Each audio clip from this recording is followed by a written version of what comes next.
प्यारे मित्रों नमस्कार। आज अगर आप जेआईवी पीपीबी एग्जामिनेशन की तैयारी कर रहे हैं तो यह वीडियो आपके लिए गेम चेंजर हो सकती है। आज हम डिस्कस करने वाले हैं पीपीबी मॉड्यूल बी, यानी कि आप टोटल 21 यूनिट से लेकर 42 यूनिट यानी टोटल 20 यूनिट के सबसे इंपॉर्टेंट 100 एमसीक्यूज़, जिसमें न सिर्फ आपको करेक्ट आंसर मिलेंगे बल्कि हर एक ऑप्शन का लॉजिकल एक्सप्लेनेशन भी दिया गया है। अगर आपको एग्जाम में टाइम बचाना है और कंसेप्ट को लास्ट मोमेंट तक रिवाइज करना है तो इस वीडियो को एंड तक जरूर देखें। और अगर आपको ये कंटेंट हेल्पफुल लगे तो लाइक, शेयर, सब्सक्राइब करना ना भूलें। और साथ ही साथ दोस्तों हमारा पीपीबी का कैप्सूल कोर्स आपके लिए प्रॉपरली तैयार है। इसके अंदर आपको one liner, quick revision PDF, what to study PDF, 100 से ऊपर क्विजेज मिलते हैं और प्रीवियस ईयर क्वेश्चन मिलता है, जिसका लिंक आपको डिस्क्रिप्शन सेक्शन में मिल जाएगा। चलिए बिना देरी किए शुरुआत करते हैं हम लोग अपने पहले क्वेश्चन के साथ। सबसे पहला क्वेश्चन आपके स्क्रीन पर है। आपसे पूछा जा रहा है कि जो इंडिविजुअल बोरोइंग एक्ट होती है, इंडिविजुअल बोरोअर होते हैं, वो कौन से एक्ट से गवर्न होते हैं। तो पहले ऑप्शन कर रहा है पार्टनरशिप एक्ट। तो देखिए पार्टनरशिप एक्ट पार्टनरशिप को रेगुलेट करता है। जैसे दो या दो से ज़्यादा लोग मिलकर बिजनेस स्टार्ट करते हैं तो उनके बीच का रिलेशनशिप डिफाइन करता है, लेकिन ये इंडिविजुअल बोरोअर के लिए नहीं है। एलएलपी एक्ट, तो आपको पता होना चाहिए कि कौन सा एक्ट कौन से बोरोअर के लिए एलिजिबल होता है। दूसरा कर एलएलपी, तो एलएलपी होता है लिमिटेड लायबिलिटी पार्टनरशिप। तो ये एलएलपी के लिए होता है जिसमें एक पार्टनरशिप फर्म को थोड़ी लीगल प्रोटेक्शन मिलती है। यह भी बोरोअर के लिए नहीं है, तो ये भी गलत है। फिर कह रहा है कि इंडियन कॉन्ट्रैक्ट एक्ट, हाँ ये सही जवाब है। इंडिविजुअल बोरोअर का रिलेशन बैंक के साथ एक कॉन्ट्रैक्ट के बेसिस पर होता है। इंडियन कॉन्ट्रैक्ट एक्ट के अंदर सारे कॉन्ट्रैक्ट का रेगुलेशन होता है, इसलिए हम इंडिविजुअल बोरोअर भी इसी के अंदर आते हैं। नन ऑफ द अबव तो नहीं होगा, तो सही जवाब है इसका ऑप्शन नंबर सी। याद रखिएगा, इंडियन कॉन्ट्रैक्ट एक्ट। चलिए अगला सवाल है, जो हमारा पब्लिक लिमिट कंपनी का शेयर होता है वो कैसा है। पहला कह रहा है नॉट ट्रांसफरेबल, यह गलत है। पब्लिक लिमिट कंपनी के में शेयर का मेन फीचर ही होता है कि वो फ्रीली ट्रांसफरेबल होता है। ये सबसे बड़ा फीचर है, देयर आर फ्रीली ट्रांसफरेबल। कोई भी शेयर होल्डर अपने शेयर किसी और को बेच सकता है विदाउट एनी रिस्ट्रिक्शन। फिर बी का रहा है ट्रांसफरेबल, बिल्कुल सही जवाब। पब्लिक लिमिटेड कंपनी के जो शेयर का बाजार में फ्रीली ट्रांसफर होने की काफ़ी इंपॉर्टेंस है। स्टॉक मार्केट के थ्रू आप शेयर खरीद या बेच सकते हैं, इससे लिक्विडिटी बढ़ती है और कंपनी में ट्रस्ट भी बनता है। ऑप्शन सी का रहा है sovereign security. Sovereign security government के बॉन्ड या ट्रेजरी बिल को कहते हैं। पब्लिक कंपनी के शेयर इस कैटेगरी में नहीं आते। और लास्ट ऑप्शन है नेगोशिएबल। तो देखिए शेयर नेगोशिएबल होते हैं कुछ सेंस में, लेकिन नेगोशिएबल इंस्ट्रूमेंट टेक्निकल टर्म है जो चेक और प्रॉमिसरी नोट जैसा फाइनेंशियल इंस्ट्रूमेंट के लिए यूज होता है। इस वजह से ये ऑप्शन करेक्ट नहीं है। ठीक है, तो अभी तक हमने दो क्वेश्चन देखे। इसमें क्या की पॉइंट हमने देखा, सबसे पहले हमने ये देखा कि इंडिविजुअल बोरोअर जो लीगल फ्रेमवर्क है, इंडिविजुअल बोरोअर का जो लीगल फ्रेमवर्क है वो इंडियन कॉन्ट्रैक्ट एक्ट के अंदर आता है। कॉन्ट्रैक्ट डिफाइन करते हैं कि बोरोअर और लेंडर का रिलेशनशिप कैसा होगा। और फिर हमने देखा कि जो पब्लिक लिमिटेड कंपनीज होते हैं इनके शेयर ट्रांसफरेबल होते हैं, जो कंपनी के स्टॉक होल्डर को फ्रीडम देता है कि शेयर को बेचने और लिक्विडिटी को मेंटेन करने में हेल्प करता है। चलिए अगले सवाल की ओर आगे बढ़ते हैं। आपके सामने एक क्वेश्चन है कि जो कैश क्रेडिट फैसिलिटी है वो कैसा है। तो पहला कह रहा है फंड बेस्ड। तो यह देखिए कैश क्रेडिट फैसिलिटी बिल्कुल सही फंड बेस्ड है। तो कैश क्रेडिट एक फंड बेस्ड फैसिलिटी होती है जिसमें बैंक डायरेक्टली फंड प्रोवाइड करता है बिजनेस को। बिजनेस अपने वर्किंग कैपिटल या डे टू डे ट्रांजेक्शन के लिए इन फंड का यूज करता है। यहाँ बैंक का पैसा एक्चुअल कैश के फॉर्म में बोरोअर को दिया जाता है। नॉन फंड बेस्ड नहीं होगा। नॉन फंड बेस्ड फैसिलिटी जैसे कि लेटर ऑफ क्रेडिट या बैंक गारंटी में बैंक का पैसा डायरेक्टली इन्वॉल्व नहीं होता। यहाँ कैश लोन नहीं दिया जाता, बस एक एश्योरेंस होता है। तो कैश क्रेडिट में फंड इन्वॉल्व होता है, so this option is wrong और ये भी नहीं होगा। चलिए क्वेश्चन नंबर 4 में कह रहा है all the above working capital means. Sorry ये इसका ऑप्शन है, गलती से यहाँ गया है। हाँ वर्किंग, ये क्वेश्चन है वर्किंग कैपिटल का मतलब क्या होता है। पहला कह रहा है requirement for the day to day transaction. देखिए this is the correct answer. Working capital का बेसिक मतलब है बिजनेस को जो हमारा डेली ट्रांजेक्शन है, बिजनेस को डेली ट्रांजेक्शन को हैंडल करना। एग्जांपल के लिए अगर एक कंपनी को रॉ मटेरियल खरीदना है या सैलरी देनी है तो वो वर्किंग कैपिटल का यूज़ करती है। वर्किंग कैपिटल को हम कंपनी के शॉर्ट टर्म ऑपरेशन के लिए होने वाले फंड के फॉर्म में देखते हैं। राइट। फिर कह रहा है excess of current liability over current asset. यह गलत है। देखिए अगर करंट लायबिलिटी करंट एसेट से ज़्यादा हो गया तो कंपनी का वर्किंग कैपिटल जो है नेगेटिव होगा। राइट, जो कि अच्छा नहीं होता। वर्किंग कैपिटल का करेक्ट डेफिनेशन है डे टू डे ट्रांजेक्शन के लिए पैसा। Fix asset minus current asset, देखिए ये भी गलत है। फिक्स एसेट और करंट एसेट का कोई लिंक नहीं है वर्किंग कैपिटल के साथ। Working capital current asset minus current liability होता है। नन ऑफ द अबव, ये गलत है। क्योंकि पहला ऑप्शन सही है। तो अभी तक इस दोनों क्वेश्चन में हमने क्या देखा कि जो कैश क्रेडिट होता है वो फंड बेस्ड फैसिलिटी होती है, जिसमें बैंक बोरोवर को डायरेक्टली फंड प्रोवाइड करता है ताकि वो अपने डेली बिजनेस ऑपरेशन को स्मूथली रन कर सके। और वर्किंग कैपिटल मैंने क्या बताया कि वर्किंग कैपिटल का मतलब है बिजनेस के डे टू डे ट्रांजेक्शन के लिए जरूरी फंड या बिजनेस को लिक्विडिटी देता है ताकि वो अपने शॉर्ट टर्म नीड्स को पूरा करे। चलिए आगे बढ़ते हैं। अगला सवाल आपके स्क्रीन पर है, नॉन फंड बेस्ड फैसिलिटी किसके लिए है? ठीक है, तो आपके सामने 4 ऑप्शन दिए गए हैं। तो पहले देखिए, पहला कह रहा है वर्किंग कैपिटल रिक्वायरमेंट के लिए नॉन फंड बेस्ड फैसिलिटी है। देखिए नॉन फंड बेस्ड फैसिलिटी जैसे कि आपको मैं एग्जांपल के तौर पे बताऊं, लेटर ऑफ क्रेडिट हो गया, ठीक है, या नहीं तो बैंक गारंटी हो गया। तो ये सब के सब जो है काफ़ी यूजफुल होते हैं वर्किंग कैपिटल के लिए, या वो सिचुएशन में काम कर आते हैं जब एक बिजनेस को पैसा डायरेक्टली नहीं बट एक गारंटी या लेटर चाहिए होता है ताकि वो अपने शॉर्ट टर्म नीड्स को पूरा कर सके, जैसे रॉ मटेरियल परचेज करना या सप्लायर को पे करना, राइट। तो सवाल है कि नॉन फंड बेस्ड फैसिलिटी किसके लिए होता है? तो इसका सही जवाब है वर्किंग कैपिटल रिक्वायरमेंट के लिए भी होता है और कैपिटल गुड रिक्वायरमेंट के लिए भी होता है, राइट। तो both are correct. Option B कर रहा है, तो देखिए वर्किंग कैपिटल रिक्वायरमेंट तो सही है, राइट। सो आपने ये देखा कि नॉन फंड बेस्ड फैसिलिटी जैसे लेटर ऑफ क्रेडिट या बैंक गारंटी काफ़ी यूजफुल होते हैं वर्किंग कैपिटल के लिए। यह वो सिचुएशन है जब काम आते हैं जब एक बिजनेस को पैसा डायरेक्टली नहीं बल्कि गारंटी या लेटर जो चाहिए होता है ताकि वो अपने शॉर्ट टर्म नीड्स को पूरा कर सके, जैसे रॉ मटेरियल परचेज करना या सप्लायर को पे करना। तो ये तो होगा। यदि हम बात करें कैपिटल गुड रिक्वायरमेंट की, तो non fund based facility capital good के रिक्वायरमेंट को भी पूरा करता है। जैसे कि मान लीजिए कंपनी है, एक कंपनी मशीनरी या बड़े इक्विपमेंट खरीदती है तब भी लेटर ऑफ क्रेडिट का यूज होता है, इसलिए ये ऑप्शन भी सही है। तो हमने क्या देखा कि non fund based facility working capital और कैपिटल गुड दोनों के लिए यूज होती है, राइट। तो यह फैसिलिटी एक का साथ साथ बड़े इन्वेस्टमेंट के लिए भी हेल्प करती है, तो इसीलिए हमारा ऑप्शन नंबर सी करेक्ट है। चलिए अगला सवाल देखते हैं, बैंकर पार्लेंस में credit risk in lending refers to, right. तो देखिए पहला ऑप्शन कह रहा है default of repayment of the borrower. तो ये देखिए ये सही जवाब है। क्रेडिट रिस्क का मतलब ये होता है कि बोरोवर अपना लोन या इंटरेस्ट रिपे नहीं कर पाए, तो बैंक को जो लॉस होता है उसको क्रेडिट रिस्क कहते हैं, राइट। फिर कह रहा है कि default of banker in maintaining SLR. तो ये ऑप्शन गलत है। एसएलआर का स्टैट्यूटरी लिक्विडिटी रेशियो होता है जो कि एक अलग रेगुलेटरी रिक्वायरमेंट है। Default of banker to release credit to the borrower, तो यह ऑप्शन भी गलत है। बैंकर अगर लोन रिलीज नहीं करता है या उसमें डिले होती है तो ऑपरेशन रिस्क का पार्ट होता है। ऑप्शन डी का नन ऑफ द अबव, तो ये तो नहीं होगा।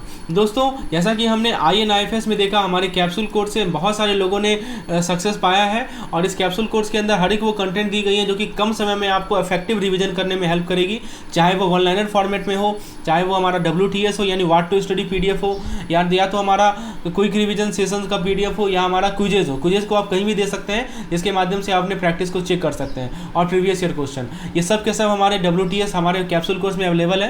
कैप्सूल कोर्स के बारे में विशेष जानकारी चाहिए तो मुझे व्हाट्सएप कर सकते हैं इस नंबर पे। ये मोस्ट इंपॉर्टेंट कोर्स है कम समय में ज़्यादा इफेक्टिवली चीज़ों को रिवाइज करने के लिए। चलिए अगले सवाल की ओर बढ़ते हैं। नेट वर्किंग कैपिटल का मतलब क्या होता है? तो नेट वर्किंग कैपिटल को आपके सामने 4 ऑप्शन दिया गया है। पहला कह रहा है current asset minus current liability, बिल्कुल सही। नेट वर्किंग कैपिटल का मतलब होता है current asset minus current liability. Current asset मतलब कि जो कंपनी के शॉर्ट टर्म रिसोर्सेज हैं, और करंट लायबिलिटी का मतलब कि जो कंपनी का शॉर्ट टर्म ऑब्लिगेशन है।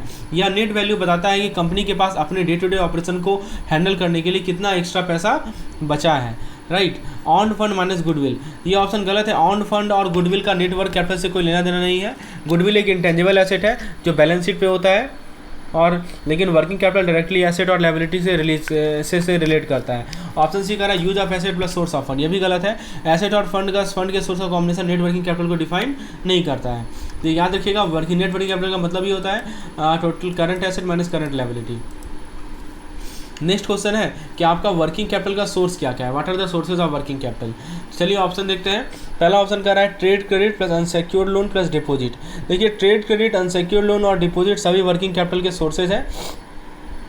यह सभी शॉर्ट टर्म फाइनेंसिंग ऑप्शन है जो बिजनेस को डे टू डे ऑपरेशन के लिए फंड प्रोवाइड करते हैं, राइट। तो ठीक है, ये सोर्स है। फिर बी कर रहा है bank borrowing plus advance payment. तो बैंक बोरोइंग और एडवांस पेमेंट भी काफ़ी कॉमन सोर्सेज है वर्किंग कैपिटल के लिए। बैंक बिजनेस को शॉर्ट टर्म लोन देती है और एडवांस पेमेंट कस्टमर से मिलते हैं जो कैश इनफ्लो को इंक्रीज करते हैं। सी कर रहा है नेट वर्किंग कैपिटल, ठीक है। तो net working capital, technically net working capital खुद एक सोर्स नहीं होता, लेकिन इसे कैलकुलेशन में बिजनेस अपनी शॉर्ट टर्म फाइनेंशियल हेल्थ को इवैल्यूएट कर सकता है। इससे पता लगता है कि करंट एसेट और करंट लायबिलिटी का बैलेंस क्या है। ऑप्शन डी का रहा ऑल ऑफ द अबव। तो यही, क्योंकि देखिए पहले के सभी ऑप्शन अलग अलग सोर्स ऑफ वर्किंग कैपिटल को एक्सप्लेन करते हैं। इसका सही जवाब ऑल ऑफ द, जैसे आपने देखा ट्रेड क्रेडिट, अनसिक्योर्ड लोन और डिपॉजिट, तो ये सभी के सभी वर्किंग कैपिटल के सोर्सेज हैं, ये सभी शॉर्ट टर्म फाइनेंसिंग ऑप्शन है जो बिजनेस को डे टू डे ऑपरेशन के लिए फंड प्रोवाइड करते हैं। फिर आपने देखा bank boring plus advance payment, तो ये भी काफ़ी कॉमन सोर्स है वर्किंग कैपिटल के लिए, राइट। बैंक बिजनेस को शॉर्ट टर्म लोन देती है और एडवांस पेमेंट कस्टमर को मिलते हैं, तो ये सभी short term working capital finance के नीड रिक्वायरमेंट है। फिर कह रहा है कि टर्म लोन का मतलब क्या होता है, टर्म लोन मीन्स मनी। तो पहला ऑप्शन क्या कर रहा है, payable over a period of time, period of year to 10 year. देखिए ये बिल्कुल सही है, term loan usually long term होते हैं। टर्म लोन जो होते हैं वो कैसे होते हैं, जैसे कि आपको पता होगा टर्म लोन लॉन्ग टर्म होते हैं, राइट। तो 1 से 10 साल के पीरियड तक रिपे किए जाते हैं। ऑप्शन भी करा है repaid in installment over a period, यह भी करेक्ट है। टर्म लोन को इंस्टॉलमेंट में रिपे किया जाता है जो एक फिक्स पीरियड के दौरान होता है। सी करा utilize for acquisition of fix asset, यह भी सही है। कंपनीज टर्म लोन का यूज अपने फिक्स एसेट जैसे कि मशीनरी या बिल्डिंग खरीदने के लिए करती है। ऑप्शन डी करा ऑल ऑफ द, तो ये करेक्ट आंसर। देखिए टर्म लोन का ड्यूरेशन, रिपेमेंट स्ट्रक्चर और एसेट एक्विजिशन का पर्पस सब इसके इंपॉर्टेंट एस्पेक्ट हैं। अब देखिए कैश बजट का एडवांटेज क्या है, what is the advantage of cash budget.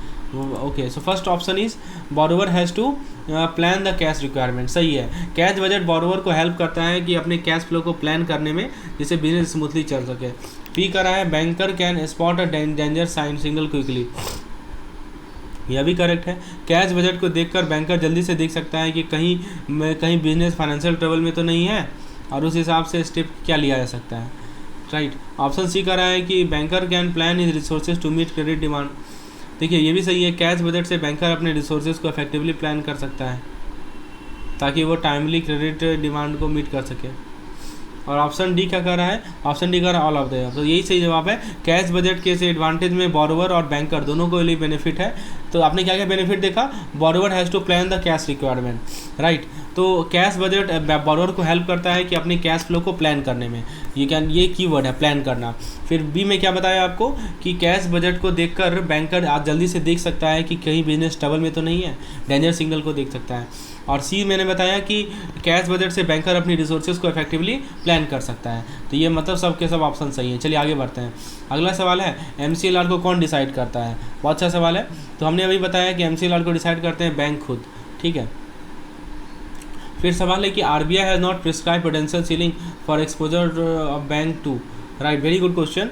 तो यहाँ पे क्या कहा जा रहा है कि प्रूडेंशियल सीलिंग किसके लिए प्रिस्क्राइब नहीं की गई है RBI के द्वारा। पहला कह रहा है व्हीकल लोन, तो व्हीकल लोन सही जवाब है। RBI ने व्हीकल लोन के लिए कोई स्पेसिफिक प्रूडेंशियल लिमिट सीलिंग यानी कि मैक्सिमम लिमिट सेट नहीं की है। बैंक अपने रिस्क असेसमेंट को बेसिस पर व्हीकल लोन प्रोवाइड करता है। तो मतलब RBI ने व्हीकल लोन के लिए कोई स्पेसिफिक प्रूडेंशियल सीलिंग यानी कि मैक्सिमम लिमिट सेट नहीं की है। NBFC, तो ये गलत है। NBFC के लिए RBI ने प्रूडेंशियल एक्सपोजर लिमिट सेट किए हैं ताकि सिस्टमिक रिस्क को मैनेज किया जा सके। सी कर रहा है कैपिटल मार्केट, तो कैपिटल मार्केट में भी होगा, यह भी गलत है। कैपिटल मार्केट एक्सपोजर प्रोवाइड करता है, राइट। कैपिटल मार्केट एक्सपोजर पर भी RBI ने कुछ लिमिट लगाई है। फिर दोस्तों रियल एस्टेट में आपने जानते हैं रियल एस्टेट सेक्टर के लिए भी RBI का प्रूडेंशियल लिमिट लागू है, राइट। तो रियल एस्टेट सेक्टर में भी ये लागू है। तो सही जवाब क्या है इसका, व्हीकल लोन। तो अभी हमने 2 पॉइंट सीखा कि MCLR को बैंक खुद डिटरमाइन करते हैं अपने इंटरनल फैक्टर के बेसिस पर, और RBI फ्रेमवर्क जो है RBI फ्रेमवर्क प्रोवाइड करता है। दूसरा पॉइंट हमने क्या देखा कि व्हीकल लोन के लिए RBI ने कोई स्पेसिफिक प्रूडेंशियल सीलिंग प्रिस्क्राइब नहीं की है। चलिए आगे बढ़ते हैं। अगला सवाल आपके स्क्रीन पर है, आपसे पूछा जा रहा है कि लोन रिव्यू की फ्रीक्वेंसी के बारे में पूछा जा रहा है। पहला ऑप्शन कर रहा है लोन अमाउंट, किस पे डिपेंड करता है। देखिए यह गलत है, लोन रिव्यू की फ्रीक्वेंसी सिर्फ लोन अमाउंट पर डिपेंड नहीं करती। छोटे या बड़े अमाउंट का लोन हो, रिस्क को कंसीडर करना जरूरी होता है, राइट। फिर कह रहा है कि एक्टिविटी ऑफ द बोरोवर, गलत। बोरोवर के बिजनेस एक्टिविटी पर रिव्यू का इम्पैक्ट हो सकता है बट फ्रीक्वेंसी का डायरेक्ट फैक्टर नहीं होता। यहाँ फ्रीक्वेंसी का बात की जा रही है, राइट। तो फ्रीक्वेंसी का डायरेक्ट फैक्टरिंग नहीं होता। ऑप्शन सी कह रहा है कंस्टिट्यूशन ऑफ द बोरोवर, यह भी गलत है। कंस्टिट्यूशन से ज़्यादा जरूरी होता है बोरोवर का अकाउंट रिस्क लेवल, जो कि रिव्यू की फ्रीक्वेंसी को डिसाइड करता है। ऑप्शन डी को देखिए, ये कह रहा है रिस्क लेवल ऑफ अकाउंट, ये सबसे बड़ा बात है। देखिए यह सही जवाब है। लोन रिव्यू की फ्रीक्वेंसी अकाउंट के रिस्क लेवल पर डिपेंड करती है, जितना ज़्यादा रिस्क उतनी फ्रीक्वेंसी रिव्यू होगी। तो करेक्ट आंसर क्या है, रिस्क लेवल ऑफ फ्रीक्वेंसी। चलिए अगला सवाल देखते हैं। आपसे पूछा जा रहा है कि if the loan covenant are not observe by the borrower it is called. तो लोन कवर्नेंट का मतलब होता है कि लोन एग्रीमेंट के रूल्स एंड कंडीशन, ये जो लिखा है ना कवर्नेंट, इसका मतलब है रूल्स एंड रेगुलेशन।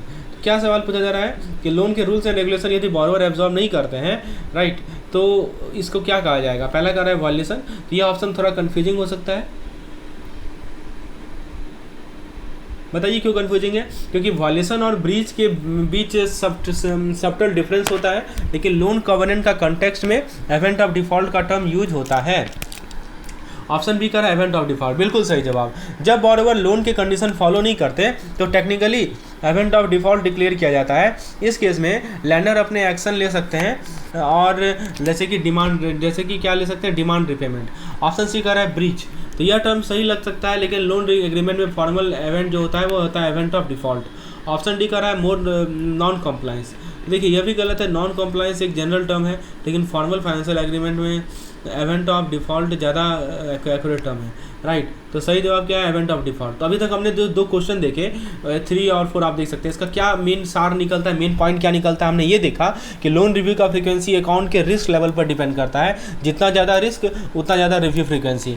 उसके बाद दूसरा पॉइंट हमने देखा कि जब बॉरोवर लोन कवर्नेंट फॉलो करता है तो उसे इवेंट ऑफ डिफॉल्ट कहते हैं, जिसे लैंडर जो है जिसे लैंडर जो है एक्शन ले सकता है, राइट। तो लोन कवर्नेंट का मतलब इवेंट ऑफ डिफॉल्ट हमने देखा।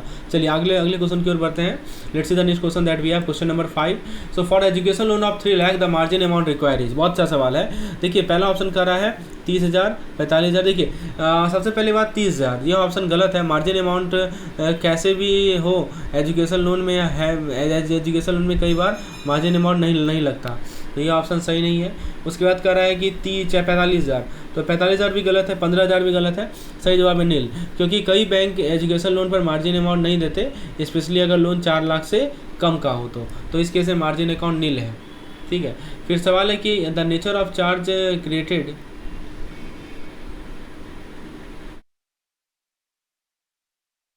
पूछा जा रहा है कि जो चार्ज क्रिएट किया जाता है जब आप LIC पॉलिसी को असाइनमेंट एडवांस करते हो तो उसको क्या बोलते हैं। तो देखिए देखते हैं कि LIC पॉलिसी के अगेंस्ट चार्ज क्रिएशन के नेचर के बारे में। पहला कह रहा है असाइनमेंट, तो इसको क्या बोलेंगे, असाइनमेंट बोलेंगे, तो यह सही जवाब है। अगर आप LIC पॉलिसी को लोन के लिए कोलेटरल के रूप में यूज करते हैं तो चार्ज नेचर क्या होता है, असाइनमेंट होता है, यानी पॉलिसी का हक बैंक के पास चला जाता है जब तक लोन रिपे नहीं होगा। इसको क्या बोलते हैं, याद रखिए LIC को असाइनमेंट से आप जोड़ लीजिए। लीन नहीं है, लीन का मतलब है पोजीशन रखना बिना ऑनरशिप के, लेकिन लीन पॉलिसी में लेकिन LIC पॉलिसी में चार्ज नेचर असाइनमेंट होता है। प्लेज भी नहीं होगा, प्लेज में पोजीशन दिया जाता है, लेकिन LIC पॉलिसी केस में असाइनमेंट का कोई यूज नहीं है।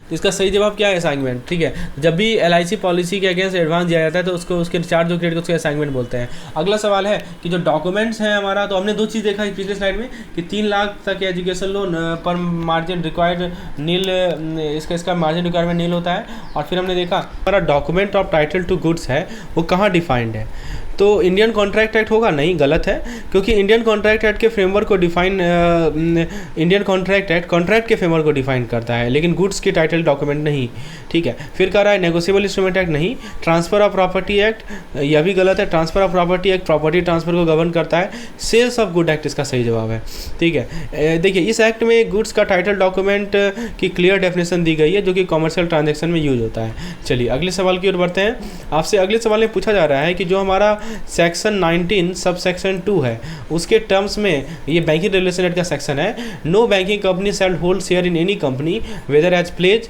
मॉर्गेज और absolute owner of any amount exceeding 30% of the paid up share capital of that company और 30% of its dash whichever is. देखिए ये बहुत बड़ा स्टेटमेंट है, इससे सवाल बराबर आता है। तो share held in the demat form should be included for the purpose of determining the exposure. आपको ये बताना है कि यहाँ पे क्या होगा, ठीक है, बहुत अच्छा सवाल है। तो देखिए इसमें सबसे पहला ऑप्शन कर रहा है कि on paid up share capital and reserve.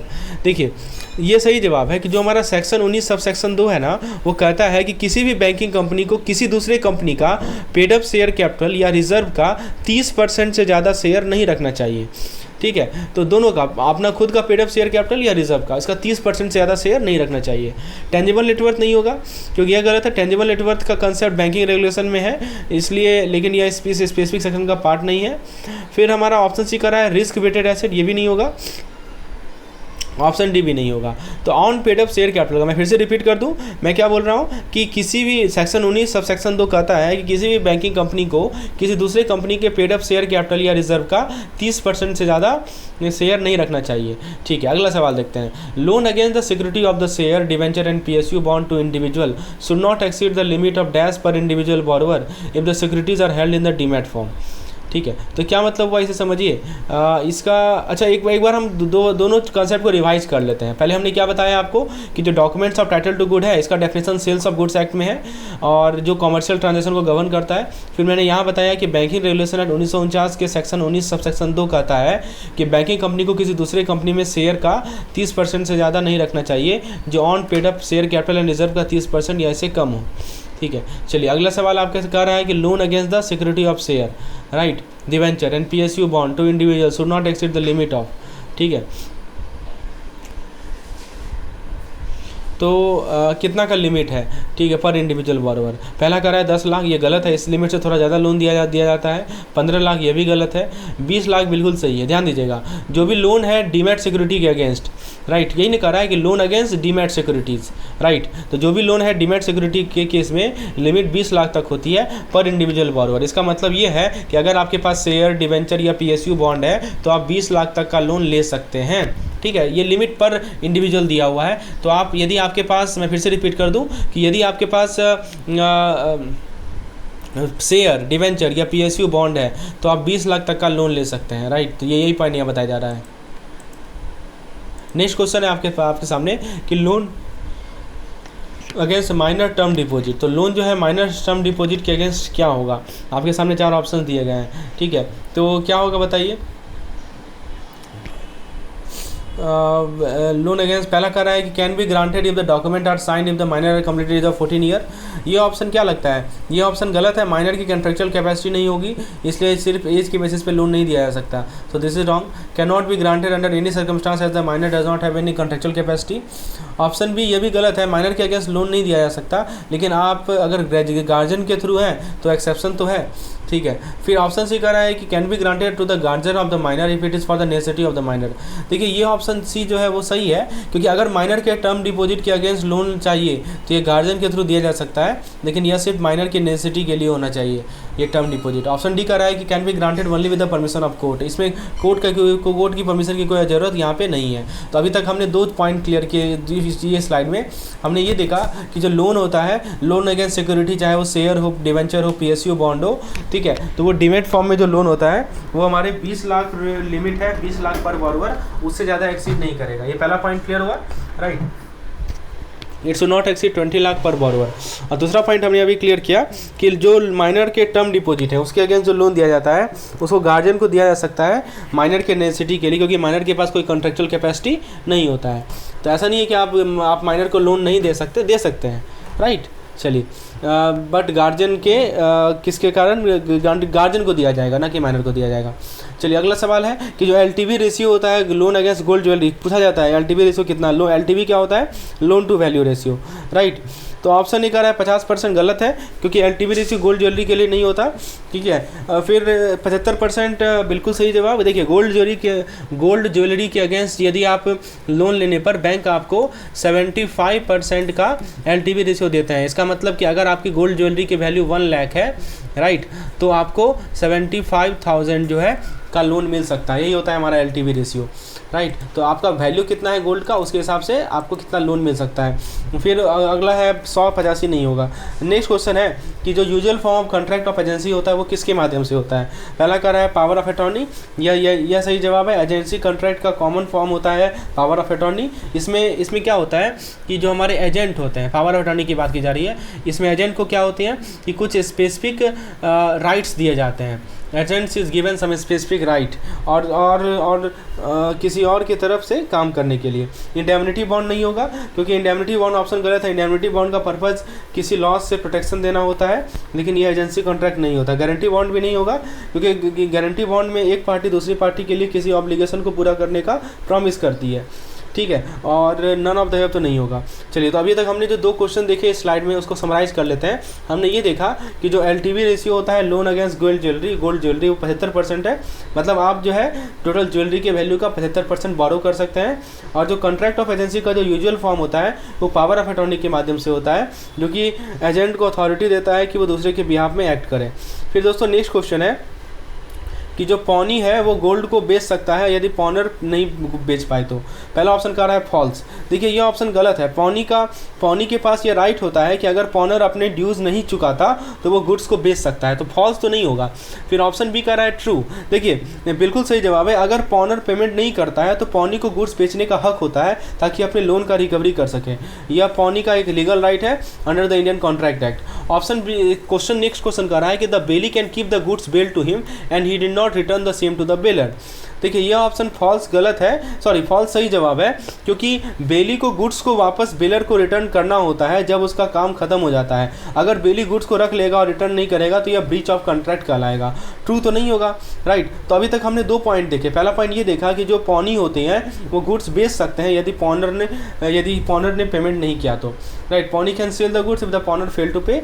और दूसरी बात है कि बेली, ठीक है, बेली जो है गुड्स को नहीं रखेगा, राइट, इंडेफिनेटली वो उसे बेलर को रिटर्न कर देगा, राइट। तो आप इसी को जानते होंगे कि ये दोनों पॉनी पॉनर किस केस में होता है। प्लेज वाले केस में पॉनी पॉनर होता है, जैसे कि लोन अगेंस्ट गोल्ड वाला केस हो गया। और जो हमारा बेली बेलर होता है वो भी आपको पता होगा। चलिए बेलमेंट वाले केस में होता है। अगला सवाल है कंपनीज एक्ट 2013 के अगेंस्ट चार्ज का क्या मतलब होता है, ठीक है। तो पहला ऑप्शन कह रहा है कि मॉर्टगेज, तो यह सही जवाब है। कंपनी एक्ट के अंदर चार्ज में मॉर्टगेज भी शामिल होता है जिसमें एसेट को सिक्योरिटी के लिए यूज किया जाता है। प्रॉमिसरी नोट नहीं होगा, बिल ऑफ एक्सचेंज नहीं होगा, लेटर ऑफ क्रेडिट नहीं होगा। सही जवाब है इसका मॉर्टगेज। नेक्स्ट क्वेश्चन है कि हाइपोथिकेशन एक इम्प्लाइड पेज है, इम्प्लाइड पेज माना जाता है किस केसेस में। तो पहला ऑप्शन कर रहा है when delivery of goods is given, ये ऑप्शन गलत है। हाइपोथिकेशन में गुड्स की डिलीवरी नहीं होती, यह एक सिक्योरिटी अरेंजमेंट होता है, ये गलत है। फिर बी कह रहा है constructive position of the obligation is given, ये ऑप्शन भी गलत है। कंस्ट्रक्टिव पोजीशन की बात यहाँ नहीं होती, ये ऑब्लिगेशन से रिलेटेड नहीं है। फिर ऑप्शन सी कह रहा है constructive position of goods is given, ठीक है। यहाँ ध्यान दीजिएगा, दोनों में अंतर समझिए। यहाँ पे ऑब्लिगेशन लिखा है, यहाँ पे गुड्स लिखा है, तो constructive position of goods is given, यह सही जवाब है। हाइपोथिकेशन एक इम्प्लाइड प्लेज होता है जब बोरोड गुड्स को जब बोरोवर क्या करता है, जो भी हमारा बोरोवर है, ठीक है, जिसने लोन लिया है, वो क्या करता है, गुड्स को यूज करता है, राइट, गुड्स को यूज करता है पर उन्हें किसी और को ट्रांसफ़र नहीं करता, यानी कंस्ट्रक्टिव पोजीशन होता है। तो ऑप्शन नंबर सी क्या है हमारा, करेक्ट है। कंस्ट्रक्टिव पोजीशन का मतलब ये हुआ वो खुद यूज कर रहा है, ना कि किसी को दे रहा है। सिंपल मॉर्टगेज कैसे क्रिएट होता है, तो आपको मॉर्टगेज का टाइप भी क्लियर रखना है। तो सिंपल मॉर्टगेज कैसे क्लियर होता है, unwritten promise, an oral assent, oral agreement, instrument in writing. देखिए अनरिटन प्रॉमिस गलत है। सिंपल मॉर्टगेज के लिए सिर्फ प्रॉमिस का होना काफ़ी नहीं होता, लिखित डॉक्यूमेंट होना चाहिए। एंड ओरल एसेंट ये भी गलत है, ओरल एग्रीमेंट ये भी गलत है। हाँ, इंस्ट्रूमेंट इन राइटिंग बिल्कुल सही है, मतलब ये लिखित होना जरूरी है। नेक्स्ट क्वेश्चन है स्टाम्प एक्ट के अकॉर्डिंग एक डॉक्यूमेंट जो कि भारत में एग्जीक्यूट किया जाएगा उसको स्टाम्प कब किया जाएगा। बहुत अच्छा सवाल है। पहले एग्जीक्यूशन है फिर स्टाम्पिंग है। पहला कह रहा है ओनली बिफोर एग्जीक्यूशन, एग्जीक्यूशन से पहले, गलत। डॉक्यूमेंट सिर्फ एजुकेशन से पहले स्टाम्प नहीं होना चाहिए। इसके और भी ऑप्शन है at any time but before filing suit, यह ऑप्शन थोड़ा मिसलीडिंग है। डॉक्यूमेंट को स्टाम्प करने के लिए समय ज़्यादा फ्लेक्सिबल नहीं होता, with in 30 days after execution, ठीक है, यह ऑप्शन भी गलत है। डॉक्यूमेंट को एग्जीक्यूशन के बाद स्टाम्पिंग नहीं किया जा सकता, राइट, क्योंकि यह लॉ के अगेंस्ट है। डॉक्यूमेंट को एग्जीक्यूट करने के बाद आप स्टाम्प नहीं कर सकते बिफोर और टाइम ऑफ द एग्जीक्यूशन। देखिए यह सही जवाब है। स्टाम्प एक्ट के अनुसार किसी भी डॉक्यूमेंट को एग्जीक्यूशन से पहले या एग्जीक्यूशन के समय स्टाम्प करना चाहिए। तो यदि यहाँ पे हमारा एग्जीक्यूट हो रहा है तो स्टाम्पिंग या तो आप पहले कर लेंगे, ठीक है, और या तो आप स्टाम्पिंग उस दिन करेंगे जिस दिन आपका एग्जीक्यूशन हो रहा है, बस बाद में नहीं कर सकते, ठीक है। तो इसमें हमने अभी दो कंसेप्ट सीखे। पहले हमने ये बताया कि जो सिंपल मॉर्टगेज होते हैं उसको हम लोग इंस्ट्रूमेंट इन राइटिंग के माध्यम से क्रिएट करते हैं, और दूसरा पॉइंट हमने ये बताया स्टाम्प एक्ट के अनुसार एक डॉक्यूमेंट जो कि भारत में एग्जीक्यूट किया जा रहा है उसको स्टाम्पिंग जो है एग्जीक्यूशन से पहले या एग्जीक्यूशन के समय किया जाएगा, ठीक है। ये 2 बात ध्यान रखेंगे हम लोग। अगला सवाल है इनमें से कौन सा कथन गलत है। बहुत अच्छा सवाल है, ऑप्शन वाइज चलते हैं। पहला कह रहा है कि the court can condone delay in filing suit as per section 5 of the limitation act. तो ये ऑप्शन सही है। सेक्शन 5 कहता है कि कोर्ट डिले को कॉन्डोन कर सकता है, लेकिन यह सिर्फ उन केसेस में होता है जहां वैलिड रीजन दिए गए हों। लेकिन यह ऑप्शन स्टेटमेंट की कोर्ट की हमेशा डिले को कॉन्डोन कर सकता है, तो गलत है, ठीक है। सही नहीं है, ये सही नहीं है दोस्तों। सही नहीं क्यों है? क्योंकि देखिए हमेशा कर रहा है, हमेशा नहीं है, कर सकता है। सेक्शन 5 में कह रहा है कि कोर्ट डिले को कंडोन कर सकता है, लेकिन ये सिर्फ उन केसेस में होता है जहाँ पे वैलिड रीज़न दिए गए हैं, ठीक है। तो हर एक केस में नहीं होता है, हर एक वो केस जहाँ पे वैलिड रीजन मिले हैं तो वहाँ पे कोर्ट कंडोन करता है, बाकी सब केस में नहीं करता। ऑप्शन भी कर रहा है कि an agreement is not stamp before और at the time of execution in India, the defect can be cured by paying penalty. अब देखिए यह ऑप्शन सही है अगर एग्रीमेंट को एग्जीक्यूशन से पहले या समय पर स्टाम्प नहीं, अभी मैंने बोला था ना आपको कि हमारा जो सेक्शन 5 है, नहीं वो हमारा अभी मैं बताया था कि जो स्टाम्पिंग होता है वो पहले करवाया जाता है तब एग्जीक्यूशन होता है, लेकिन मान लीजिए नहीं हो पाया तो फिर क्या करना पड़ेगा आपको, तो पेनल्टी के थ्रू डिफेक्ट को क्यूर किया जा सकता है। ये सही है, आपसे नॉट ट्रू पूछा गया है। ऑप्शन सी कह रहा है कि when the borrower acknowledge the डेब्ट before the expiry of the limitation period, the period of limitation is extended by one more period. तो ये ऑप्शन भी सही है, अगर बोरोवर अपने डेप्ट को एक्नॉलेज करता है तो लिमिटेशन पीरियड एक्सटेंड हो जाता है। ऑप्शन डी कर रहा है कि the borrower make part payment into the loan account before the expiry of limitation period, the period of limitation extend by one more period. तो ये ऑप्शन भी सही है, पार्ट पेमेंट से भी लिमिटेशन पीरियड एक्सटेंड होता है। तो हमने सही जवाब क्या देखा, ऑप्शन नंबर ए इसका सही जवाब है, ये गलत है। याद रखिएगा कोर्ट जो है कंडोन कर सकता है delay in filing suit as per section 5 of the limitation act, ये गलत है। फिर कह रहा है कि एक लोन एनपीए कब होगा, when a loan will be NPA. अगले क्वेश्चन को देखते हैं, ठीक है। पहला कह रहा है कि इंटरेस्ट और loan installment overdue for more than 90 days, क्या लगता है? ये सही है, अगर इंटरेस्ट या लोन इंस्टॉलमेंट 90 दिन से ज़्यादा ओवरड्यू है तो लोन एनपीए हो जाता है। फिर कह रहा है कि account is out of order, account is out of order in case of overdraft और कैश क्रेडिट, तो यह भी सही है, अगर ओवरड्राफ्ट या कैश क्रेडिट अकाउंट ऑर्डर से बाहर है तो यह भी एनपीए का रीजन बन जाता है। फिर कह रहा है bill remain overdue for more than 90 days in BP और बीडी, तो यह भी सही है, बिल ओवरड्यू होने पर भी लोन एनपीए हो जाता है।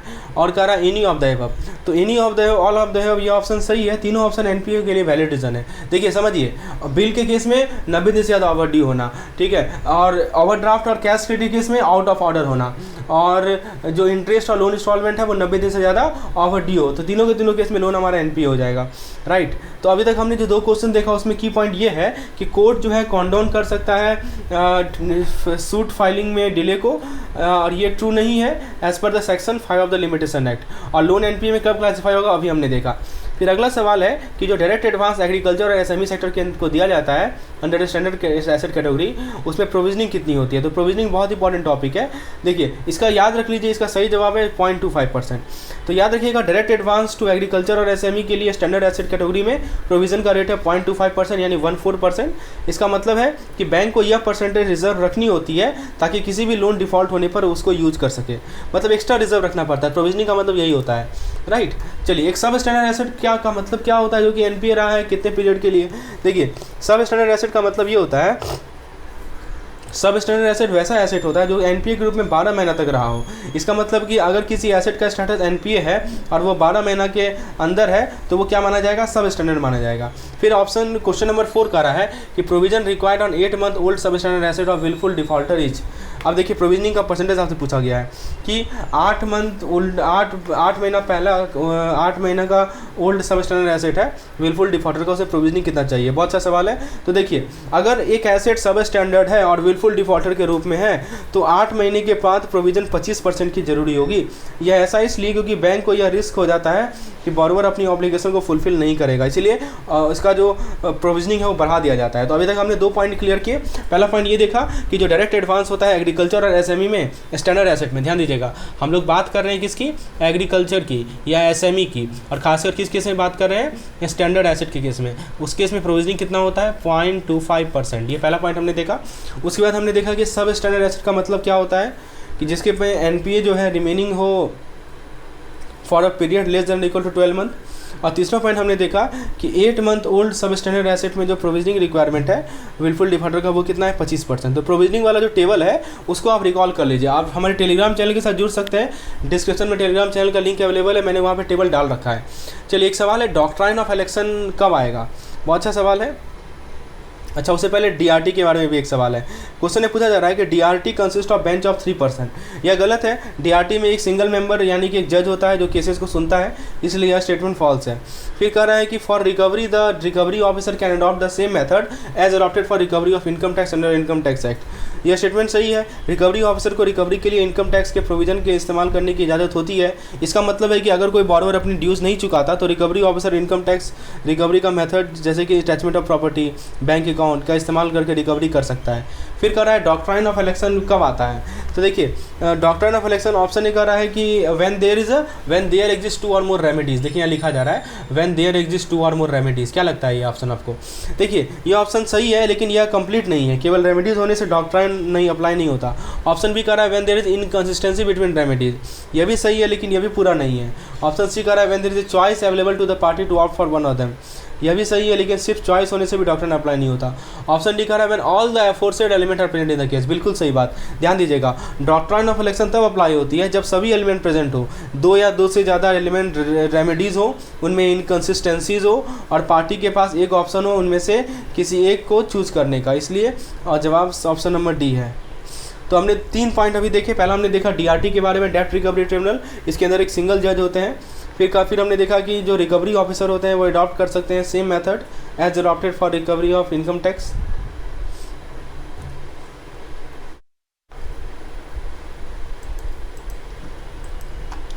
चलिए अगला सवाल देखते हैं पर्पज़ ऑफ सार्फेसी एक्ट के बारे में। आपसे पूछा जा रहा है कि purpose of provision of SARFAESI act कहाँ पे एप्लीकेबल है, राइट।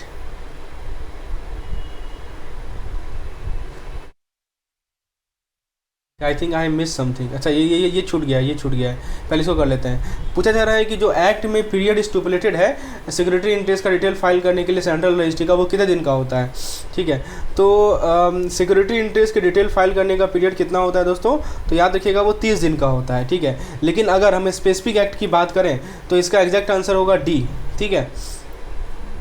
क्यों डी होगा, नन ऑफ दिस क्यों होगा? देखिए क्योंकि अगर अलग अलग केस में फाइलिंग की रिक्वायरमेंट डिफरेंट होती है, इसलिए किसी स्पेसिफिक एक्ट का रेफरेंस होने की वजह से रेफरेंस नहीं होने की वजह, अब देखिए यहाँ स्पेसिफिक एक्ट तो लिखा नहीं, केवल एक्ट लिख दिया, राइट, केवल एक्ट लिख दिया।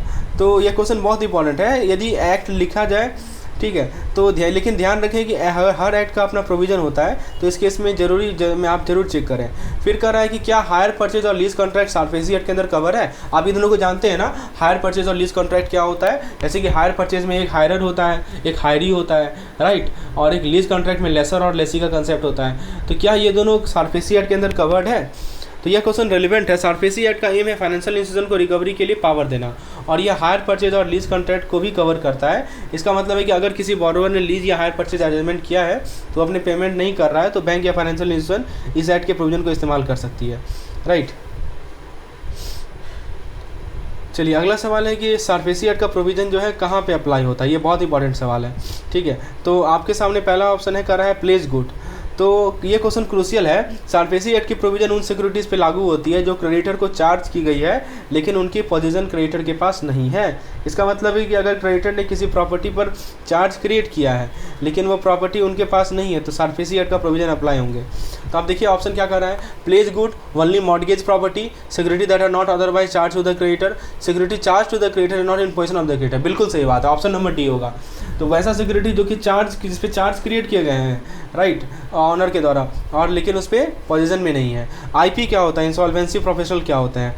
पहला ऑप्शन कर रहा है क्वालिफाइड, यहाँ देख सकते हैं आईपी के बारे में पूछा जा रहा है, a qualified company secretary professional.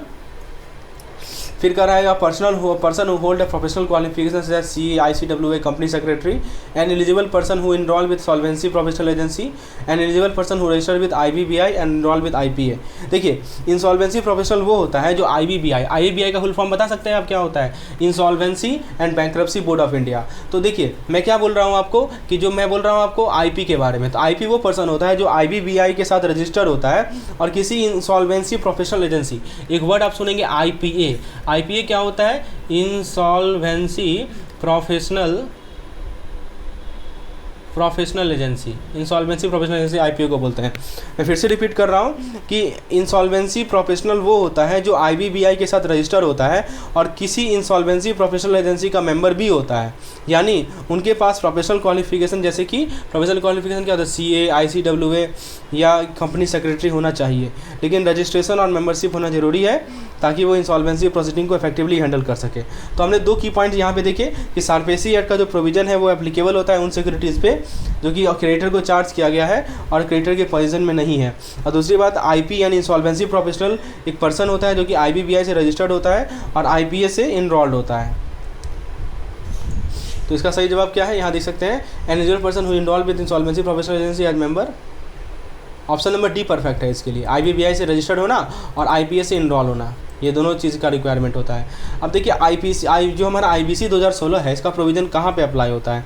Corporate, other limited liability entity, personal guarantee to corporator, individual partnership में। बहुत अच्छा सवाल है, ठीक है। ये क्वेश्चन कॉम्प्रिहेंसिव है। आईबीसी 2016 की provision corporate, limited liability entity, personal guarantor और इंडिविजुअल पार्टनरशिप पर अप्लाई होती है। अब देखिए सब पे अप्लाई होता है, ठीक है। तो ऑप्शन नंबर डी सही है, चाहे वो कॉर्पोरेट हो, चाहे वो अदर लिमिटेड लायबिलिटी एंटिटी हो, पर्सनल गारंटर हो, for all those person IBC 2016 applies. फिर अगला सवाल है कि लोक अदालत को लोक अदालत एक्ट के अंदर ऑर्गेनाइज करते हैं, क्या ये गलत है? देखिए लोक अदालत को ना, लोक अदालत का इस्टेब्लिशमेंट जो हुआ था वो एक्ट का मैं नाम ले देता हूँ, लीगल सर्विस अथॉरिटीज़ एक्ट। ये एक्ट कब का है? 1987 का है, ठीक है। तो इस एक्ट के अंदर जो है लोक अदालत के अंदर होता है, ना कि कोई स्पेसिफिक लोक अदालत एक्ट के अंदर। इसका मेन पर्पज़ है डिस्प्यूट रिजोल्यूशन को जल्दी और कम कॉस्ट में करना, इसलिए यह इन्फॉर्मेशन समझना जरूरी है। तो याद रखिएगा एक्ट का नाम क्या है? लीगल सर्विस अथॉरिटी एक्ट 1987, ये लोक अदालत का एक्ट है। फिर सवाल पूछा जा रहा है कि लिमिटेशन, अच्छा तो अभी तक हमने दो कंसेप्ट देखे कि चाहे जो हम पहला ये देखा कि जो आईबीसी 2016 का प्रोविजन है वो सब के सब कैटेगरी में अप्लाई होता है, चाहे वो आपका कॉर्पोरेट हो, लिमिटेड लायबिलिटी पार्टनरशिप हो, पर्सनल गारंटर हो या पार्टनरशिप फर्म। और दूसरा पॉइंट हमने ये देखा कि लोक अदालत को जो है LSA यानी लीगल सर्विस अथॉरिटी एक्ट के द्वारा गवर्न किया जाता है। फिर अगला सवाल देखते हैं, आपसे पूछा जा रहा है कि in the limitation act the definition of suit does not include appeal और एप्लीकेशन। तो सूट का क्या मतलब है? देखिए यह स्टेटमेंट सही है, क्योंकि देखिए लिमिटेशन एक्ट में सूट का डेफिनेशन सिर्फ ओरिजिनल केस तक ही सीमित नहीं है, ठीक है। यहाँ पे ध्यान दीजिएगा, ये सूट का मतलब क्या होता है? It does not meet only original case, it does not meet only original case, rather इसका मतलब यह है कि अपील या एप्लीकेशन को सूट की डेफिनेशन में नहीं शामिल किया गया है। यह समझना जरूरी है क्योंकि यह लीगल प्रोसीडिंग की समझ में मदद करती है, राइट। मैं क्या बोल रहा हूँ कि जो सूट का डेफिनेशन है उसके अंदर अपील और एप्लीकेशन को डिफाइन ही नहीं किया गया है। अगला सवाल है, a person promising to save another from loss is called. जो पर्सन दूसरे को लॉस से सेव करने के लिए प्रॉमिस कर रहा है उसे क्या बोलते हैं? इसको बोलते हैं हम लोग इंडेमनीफायर। क्या बोलते हैं? इंडेमनीफायर। तो जब कोई व्यक्ति दूसरे व्यक्ति को किसी लॉस से बचाने को प्रॉमिस करता है तो उसे इंडेमनीफायर कहा जाता है। इंडेमनिटी का मतलब है किसी रिस्क या लॉस से प्रोटेक्शन देना। इस कंटेक्स्ट में इंडेमनीफायर वो व्यक्ति है जो लॉस को कवर करने का रिस्पॉन्सिबिलिटी उठाता है। तो आपको इंडेमनीफायर कौन है, इंडेमनिटी कौन है, ये सब पता होना चाहिए। अगला सवाल है, कितने पार्टीज टू कॉन्ट्रैक्ट होते हैं इंडेमनिटी में? बता सकते हैं कितने पार्टीज टू कॉन्ट्रैक्ट होते हैं? तो देखिए इस क्वेश्चन का सही जवाब है मात्र 2 पार्टीज होते हैं। There are only 2 parties to contract in indemnity. कौन कौन होते हैं? एक होता है हमारा इंडेमनीफायर और एक होता है हमारा इंडेमनीफाइड।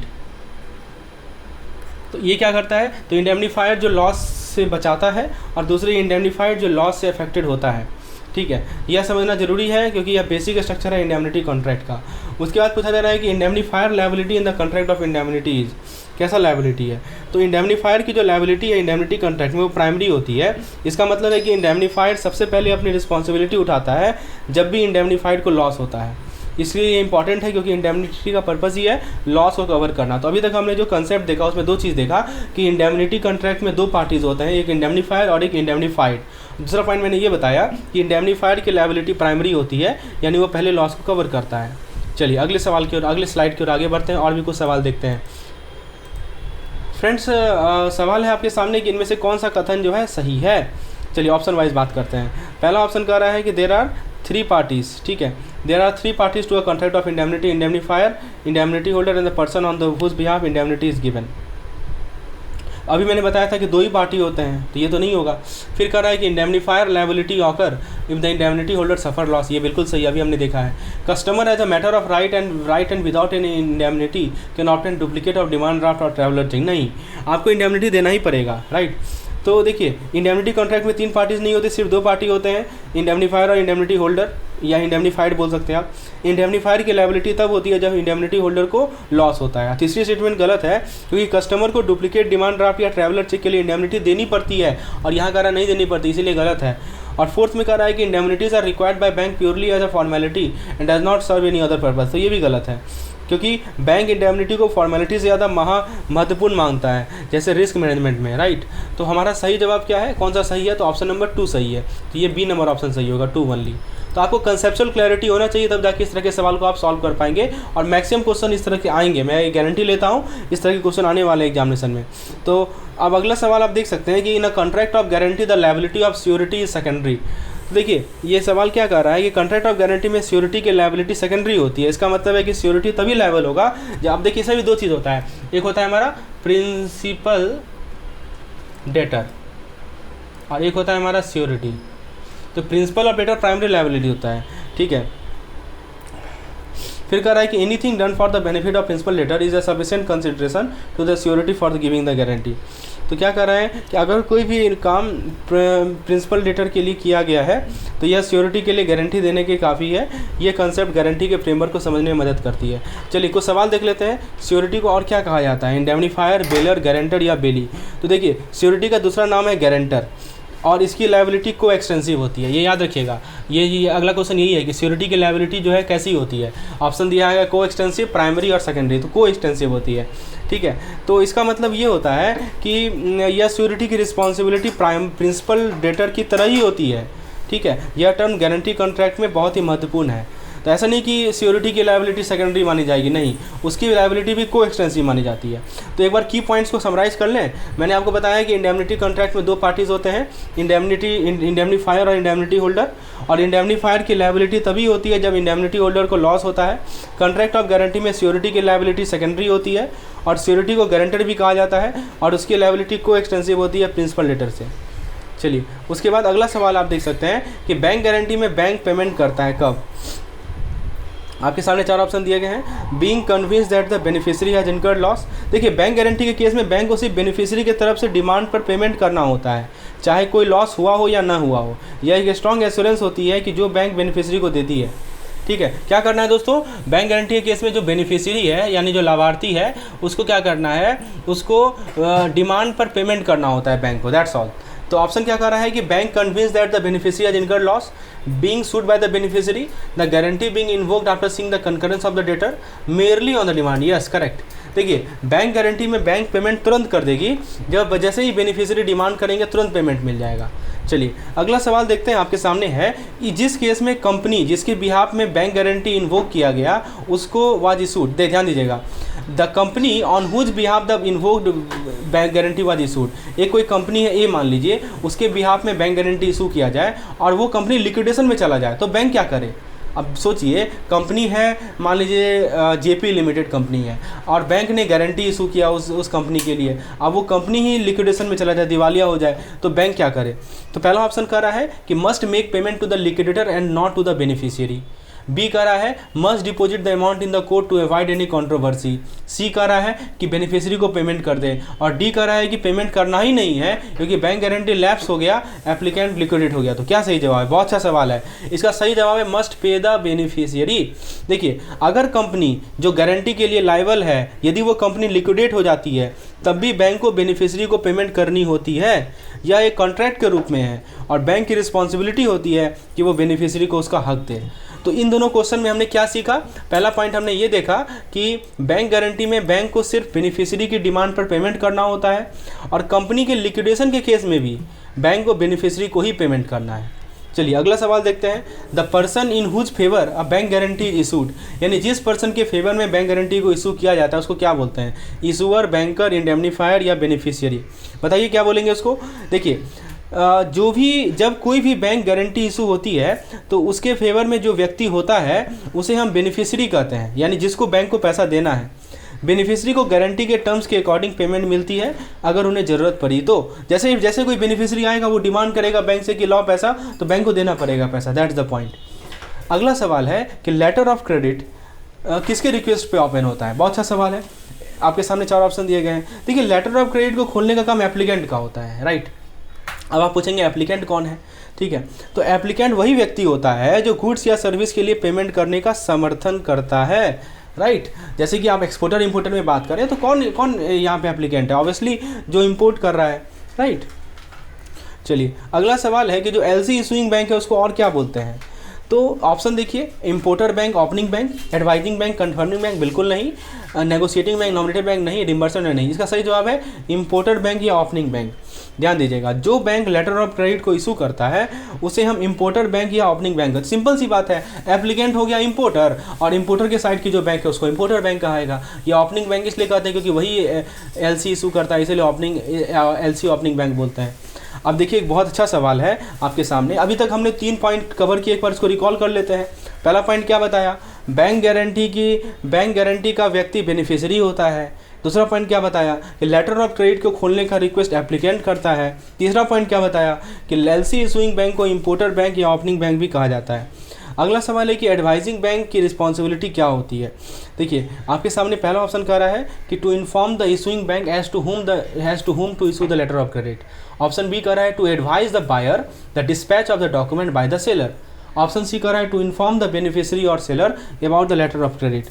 देखिए आपको क्या लगता है क्या इसका मेन फंक्शन रहेगा, तो इसका मेन फंक्शन रहेगा टू एडवाइज, राइट, नहीं sorry, to inform the beneficiary about the letter. देखिए एडवाइजिंग बैंक क्या करता है कि डॉक्यूमेंट को चेक करता है, जो एलसी के डॉक्यूमेंट्स हैं वो प्रॉपर हैं या नहीं है, राइट। तो वो बेनिफिशियरी या सेलर को लेटर ऑफ क्रेडिट की डिटेल के बारे में जानकारी देता है। यह इंश्योर करता है कि उन्हें पेमेंट का कंफर्मेशन दिया गया है। चलिए एक बहुत अच्छा सवाल आपके सामने आने वाला है, इसको अच्छे से ट्राई कीजिए। क्वेश्चन को देखिए क्या आपसे पूछा जा रहा है, इनमें से कौन सा कथन गलत है। आजकल ट्रेंड बन गया है इस तरह के क्वेश्चन को पूछे जाने का। अच्छे से पढ़िए ऑप्शन को। पहला कह रहा है in a deferred payment guarantee the guarantee is to ensure delivery of good. क्या लगता है आपको, देखिए ये स्टेटमेंट गलत है क्योंकि डेफर्ड पेमेंट गारंटी सिर्फ गुड्स की डिलीवरी को इंश्योर नहीं करता, इसका मकसद पेमेंट स्केड्यूल के लिए गारंटेड देना होता है। तो यहाँ डिलीवरी ऑफ गुड जो लिख दिया इसलिए गलत है। ऑप्शन बी कह रहा है कि the deferred payment guarantee is mostly based on primary contract between buyer and seller. ये स्टेटमेंट जो है ऑप्शन नंबर 2 की यदि हम बात करें कि primary contract mostly based on primary contract, ठीक है, तो ये सही लग रहा है। फिर ऑप्शन नंबर 3 कह रहा है कि deferred payment guarantee differ from other kind of guarantee issued by the bank as regard payment liability of the bank और इन्वोकेशन, ठीक है। तो डेफर्ड पेमेंट गारंटी की टर्म दूसरी गारंटी से अलग होती है, ऐसा नहीं लिखा है कि other kind of guarantee as regard payment liability. और ऑप्शन 4 कह रहा है deferred payment guarantee the bank liability comes into existence only if the instalment are not paid and not on the non payment of any of the instalment. ये भी गलत है। तो हम क्या देख रहे हैं यहाँ पे 1, 3 और 4 सब गलत है, यानी केवल ऑप्शन बी ही सही है। डीपीजी बोलते हैं इसको, डेफर्ड पेमेंट गारंटी, मतलब पेमेंट हम बाद में करेंगे, अभी पेमेंट नहीं करेंगे, अभी आप मुझे गुड्स दे दो और जैसे ड्यू डेट आएगा तो मैं पेमेंट करूँगा, this is called DPG, right. अगला सवाल है कि इनमें से कौन सा कथन सही है। आप कथन देखते हैं। तो अभी हमने 2 पॉइंट सीखे। पहला पॉइंट ये सीखा कि एडवाइजिंग बैंक का मेन रिस्पॉन्सिबिलिटी होता है बेनिफिशियरी को लेटर ऑफ क्रेडिट का डिटेल प्रोवाइड करना, और डेफर्ड पेमेंट गारंटी की कुछ स्टेटमेंट फॉल्स होती है जो पेमेंट के कंडीशन पर फोकस करती हैं। फिर हमने देखा, फिर सवाल है कौन सा सही है। पहला ऑप्शन कह रहा है कि the third party mostly bank and financial institution guarantee the payment of instalment. क्या लगता है? तो यह स्टेटमेंट देखिए क्योंकि यहाँ पे देखिए क्वेश्चन क्या कहा जा रहा है, a third party mostly bank and financial institution guarantee the payment of instalment. ठीक है, सही है। This guarantee ensure that the timely payment of instalment to the seller exporter failing with the guarantee can be invoked. ये भी सही है, ठीक है, क्योंकि डेफर्ड पेमेंट गारंटी को बैंक या फाइनेंशियल इंस्टीट्यूशन द्वारा थर्ड पार्टी के रूप में दिया जाता है जो कि सेलर या एक्सपोर्टर को टाइमली पेमेंट इंश्योर करता है। और to understand better the deferred payment guarantee, actually ये जो है ना, ये थर्ड पार्टी गारंटी, ये डेफर्ड पेमेंट गारंटी के बारे में कह रहा है। To understand better the deferred payment guarantee, it is necessary to understand how a payment is made in a deferred payment contract and how the same is guaranteed by the bank। ये भी सही है। अगर payment नहीं होती है तो guarantee invoke करके पेमेंट मिल सकती है। ठीक है, अगला सवाल है बिल ऑफ एक्सचेंज का क्या मतलब होता है। What is the meaning of the bill of exchange? Let's see the option देखते हैं। तो पहला कह रहा है कि bill of exchange means an unconditional direction of the drawer to pay the money, right. तो इसका मतलब क्या हुआ कि देखिए यहाँ पे सही जवाब है ऑप्शन नंबर ए, क्योंकि बिल ऑफ एक्सचेंज एक अनकंडीशनल डायरेक्शन होती है जो कि ड्रॉअर को पैसे देने के लिए कहा जाता है। यह एक लीगल डॉक्यूमेंट है जो कि फाइनेंशियल ट्रांजैक्शन को फॉर्मलाइज करता है। ठीक है, तो देखिए, direction to the drawer to pay the money, drawer को डायरेक्शन दिया जाता है कि तुम पैसा पे करो। बिल ऑफिसर का मेकर को क्या बोलते हैं, तो मेकर को हम लोग बोलते हैं ड्रॉअर, ठीक है। जिसने बिल बनाया उसे ड्रॉअर कहते हैं, राइट। ड्रॉअर वो व्यक्ति है जो पेमेंट करने का डायरेक्शन देता है। तो हमने क्या देखा कि जो डेफर्ड पेमेंट गारंटी को बैंक द्वारा थर्ड पार्टी के रूप में दिया जाता है और यह टाइमली पेमेंट को इंश्योर करता है। बिल ऑफ एक्सचेंज एक अनकंडीशनल डायरेक्शन होती है जो कि ड्रॉअर को पेमेंट करने के लिए कहा जाता है, और बिल का मेकर ड्रॉअर या ड्रॉअर होता है जो पेमेंट का डायरेक्शन देता है। चलिए अगला सवाल है कि जो बिल परचेज फैसिलिटी है वो किस केस में ग्रांट किया जाता है। आपके सामने 4 ऑप्शन दिए गए हैं। देखिए, इसका सही जवाब है demand bill. Bill purchase facility demand bill पर ग्रांट की जाती है जहां बायर को इमीडिएट पेमेंट की ज़रूरत होती है। इसमें बैंक बिल को खरीदकर कस्टमर को पेमेंट करता है, डिमांड बिल के केस में बिल परचेज फैसिलिटी। फिर कह रहा है कि जो ऑनरशिप है गुड्स का उसको इंडोर्समेंट और डिलीवरी के माध्यम से ट्रांसफ़र किया जाता है, ठीक है। तो इसको क्या बोलते हैं, ठीक है। सही जवाब है document of title to goods. अभी मैंने इसके बारे में पहले ही बताया था आपको, डॉक्यूमेंट टाइटल टू गुड, ठीक है। तो इसका मतलब क्या हुआ कि गुड्स की ऑनरशिप को इंडोर्समेंट और डिलीवरी के जरिए ट्रांसफ़र किया जाता है, जो कि गुड्स की टाइटल को सिग्निफाई करता है। यह डॉक्यूमेंट ऑनरशिप ट्रांसफ़र में मददगार होते हैं। तो देखिए, सिंपल सी चीज़ें बताई जा रही है कि गुड्स की ऑनरशिप को इंडोर्समेंट और डिलीवरी के जरिए ट्रांसफ़र किया जा रहा है। अगला सवाल है कि इनमें से कौन सा कथन जो है क्रेडिट कार्ड के रिगार्डिंग सही नहीं है, ठीक है। तो अभी हमने 2 चीज़ देखी कि बिल परचेज में क्या होता है, bill purchase facility demand bill पर ग्रांट होती है जो कि इमीडिएट पेमेंट की ज़रूरत होती है, और ऑनरशिप ऑफ गुड का ट्रांसफर इंडोर्समेंट और डॉक्यूमेंट और टाइटल गुड्स के थ्रू किया जा सकता है। तो क्रेडिट कार्ड के बारे में कौन सा कथन जो है यहाँ पे गलत है, आपसे पूछा जा रहा है। तो पहला ऑप्शन कह रहा है कि the credit card issuing bank would not be responsible for fulfilment of KYC requirement when agent solicit the business. तो देखिए क्या कर रहा है, आपसे पूछा गया है कि कौन सा, ये तो गलत है ना, क्योंकि साफ साफ बात है कि जो कार्ड इशूइंग बैंक एजेंट है, एजेंट के थ्रू बिजनेस सॉलिसिट करने पर KYC रिक्वायरमेंट के लिए रिस्पॉन्सिबल नहीं होगा। लेकिन बैंक को इंश्योर करना होता है कि KYC प्रोसेस प्रॉपर तरीके से फॉलो किया गया है, चाहे वो एजेंट के थ्रू हो या डायरेक्ट हो। तो ये तो गलत है, ये तो गलत है। फिर कह रहा है कि while issuing card the terms and condition for issue and usages of the card should be mentioned, yes correct. फिर कह रहा है कि card issuer should quote APR on card product, बिल्कुल सही बात है। The card issuer should not unilaterally upgrade credit card, ये भी सही बात है। तो सिंपल से बात है कि जो कार्ड इशूइंग बैंक है, यदि KYC आप प्रॉपर नहीं करेंगे तो जिसने कार्ड इशू किया है वही रिस्पॉन्सिबल माना जाएगा। हाँ, यदि मान लीजिए कि क्रेडिट के मैटर में RBI का गाइडलाइन वायलेट होता है तो वायलेटिंग बैंक को पेनल्टी लगेगा, किस एक्ट के अंतर्गत। आपके सामने 4 एक्ट दिए गए हैं। इसका सही जवाब है banking regulation act, option number D. जब भी बैंक होम लोन देती है तो कैसा चार्ज क्रिएट होता है, तो मॉर्गेज चार्ज क्रिएट होता है, राइट। तो चार्ज क्रिएट होता है मॉर्गेज। तो हमने क्या देखा, KYC रिक्वायरमेंट के लिए कार्ड इशूइंग बैंक रिस्पॉन्सिबल नहीं होते जब एजेंट बिजनेस सॉलिसिट करते हैं, राइट। RBI गाइडलाइन वायलेट करने पर पेनल्टी लगाई जाती है बैंकिंग रेगुलेशन एक्ट के अंतर्गत, और होम लोन देने पर बैंक मॉर्गेज के जरिए चार्ज क्रिएट करते हैं, राइट। ये पॉइंट हमने देखा। उसके बाद नेक्स्ट पॉइंट है housing loan granted to individual, यानी जो हाउसिंग लोन इंडिविजुअल को ग्रांट किया जाता है, कितना तक ग्रांट किया जाता है, construction of house in metropolitan city are treated as priority sector. बताइए इसका सही जवाब क्या है। इसका सही जवाब है 1 मिलियन, ठीक है। और फिर उसके बाद दोस्तों आपको पता ही होगा कि प्रायोरिटी सेक्टर एडवांस कितना है, किसान क्रेडिट कार्ड फार्मर को क्यों इशू किया जाता है, ठीक है। अब पूछा जा रहा है आपसे कि जो फार्म मैकेनाइजेशन स्कीम है उसमें लोन किस लिए दिया जाता है, इरिगेशन फैसिलिटी के लिए, कल्टीवेशन एक्सपेंस के लिए, फार्म इक्विपमेंट परचेज के लिए या वेल डिगिंग के लिए। तो फार्म मैकेनाइजेशन, नाम पढ़िए मैकेनाइजेशन लिखा हुआ है यहाँ पे, जो कीवर्ड है जिस पे आपको फोकस करना है वो क्या है, मैकेनाइजेशन। तो मैकेनाइजेशन भी किस लिए दिया जाएगा, ऑब्वियसली फार्म इक्विपमेंट को परचेज करने के लिए। जो स्केल ऑफ फाइनेंस होता है क्रॉप लोन का, वो कौन डिसाइड करता है, DLTC, SLTC, BLTC, individual bank. तो ये DLTC डिसाइड करते हैं, यानी district level technical committee scale of finance को डिसाइड करते हैं क्रॉप लोन के लिए।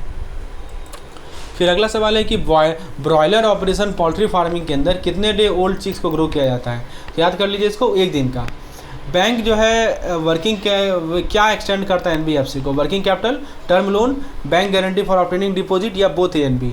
तो देखिए दोनों चीज़ करता है, वर्किंग कैपिटल फैसिलिटी भी देगा और टर्म लोन भी देगा, राइट।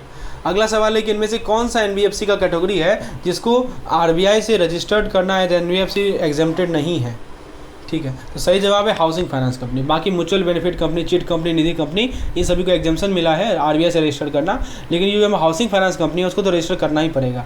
बैंक NBFC को फाइनेंस किस लिए करती है, financing individual to subscribe to an IPO, बिल्कुल गलत।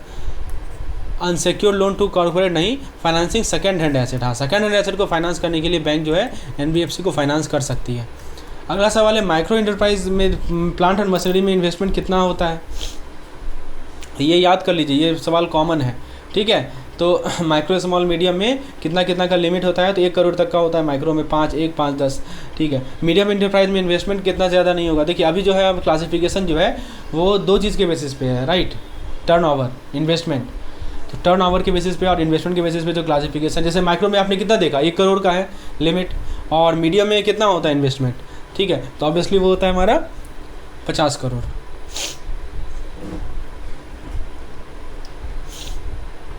फिर कह रहा है कि मान लीजिए कि बोरोवर ने लोन एप्लीकेशन का कंप्लीट पेपर जमा कर दिया, उसे कितने दिनों में वो प्रोसेस कर देना चाहिए एज़ पर द गाइडलाइन? तो सही जवाब है इसका 4 बिजनेस डे। और NRLM जो है किसको रिप्लेस किया था, कौन से स्कीम को रिप्लेस किया था? IRDP को, TRYSEM को, DWCRA को या SGSY को? सही जवाब है SGSY। तो जो नेशनल रूरल लाइवलीहुड मिशन है उसने स्वर्ण जयंती ग्राम स्वरोजगार योजना को रिप्लेस किया था, ये याद रखिएगा। उसके बाद दोस्तों पूछा जा रहा है कि आपके जो NRLM होते हैं उसके अंदर जो हमारा वुमेन SHG है यानी वुमेन सेल्फ हेल्प ग्रुप है, राइट। तो वुमेन सेल्फ हेल्प ग्रुप को आपका कितना का कैपिटल सब्सिडी मिलता है, ठीक है। तो बता सकते हैं कितना का कैपिटल सब्सिडी मिलता है इस केस में? तो ऑप्शन ए कर रहा है कि मैक्सिमम 3 लाख का, बी कर रहा है आई थिंक इट इज 30,000। देखिए पहला में कर रहा है 3 लाख, ठीक है। तो याद रखिए इन्वेस्टमेंट में जो है ना, माइक्रो में 1 करोड़, ठीक है, स्मॉल में 10 करोड़ और मीडियम में 20 करोड़।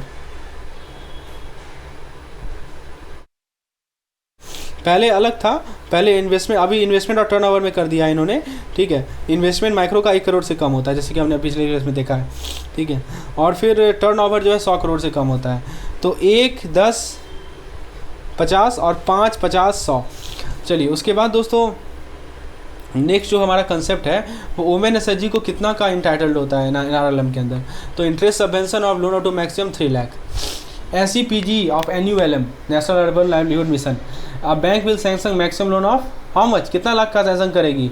तो 2 लाख का पर इंडिविजुअल और maximum 10 lakh for the group which ever is lower. याद कर लीजिए। प्रधानमंत्री जनधन योजना के अंदर ओवरड्राफ्ट फैसिलिटी का लिमिट कितना है? 10,000 है, और ये हाउस होल्ड के एक ही मेंबर को मिलेगा। ऑप्शन डी सही है।